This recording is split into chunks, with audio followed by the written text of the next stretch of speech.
Bem-vindos ao nosso curso de Introdução à Teologia. Nesta aula, então, vamos continuar estudando sobre a existência de Deus. E vamos começar estudando, vendo o primeiro artigo de Santo Tomás de Aquino, em que ele trata a questão da existência de Deus. E o primeiro artigo é o seguinte: se Deus é evidente por si mesmo.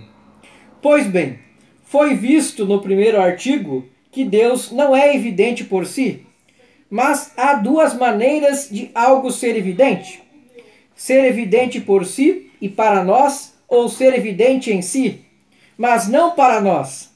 Esta última maneira é o caso de Deus. Com efeito, quando é formulada a proposição Deus é, este é o mesmo que Deus, pois, como se verá adiante, na Suma Teológica, Deus é o seu próprio ser, mas não apenas isso, senão o próprio ser subsistente por si mesmo. Deste modo, Deus é evidente em si, mas não o é para nós, pois nesta vida não podemos conhecer-lhe a essência, senão somente o são capazes os bem-aventurados que gozam da beatitude eterna, onde contemplam Deus em sua essência plena. Objeta-se que Deus infunde em nós o conhecimento de sua existência, pois como todo homem deseja a felicidade, e sendo a felicidade Deus mesmo, é-nos Deus auto-evidente, assim como o é a felicidade que temos em vista. Responde-se a esta objeção que a felicidade, a ideia que se tem dela, é deturbada, pois, com efeito, alguns põem a felicidade em bens terrenos, mundanos, em prazeres carnais e etc. Queremos a felicidade, mas não evidentemente a identificamos como aquilo que ela é de fato, que é Deus.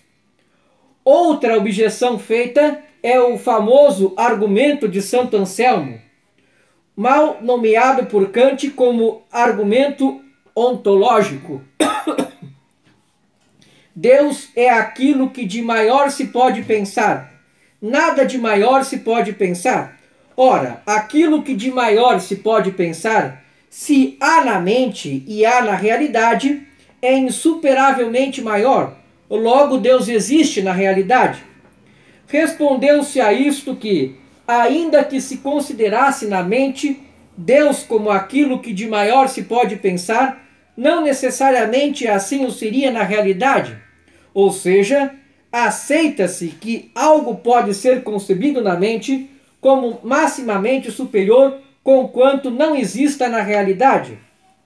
Terceira objeção feita diz respeito ao conhecimento de que a verdade existe, pois mesmo para negá-la é necessário afirmar que é verdade, que a verdade não existe. Razão por que a verdade existe? Ora, Cristo disse: eu sou o caminho, a verdade e a vida. Portanto, sendo a verdade evidente e Deus é a verdade, logo é evidente que Deus exista, conquanto nos seja evidente que a verdade exista, não é que Deus seja a verdade. O segundo artigo, se Deus pode demonstrar-se.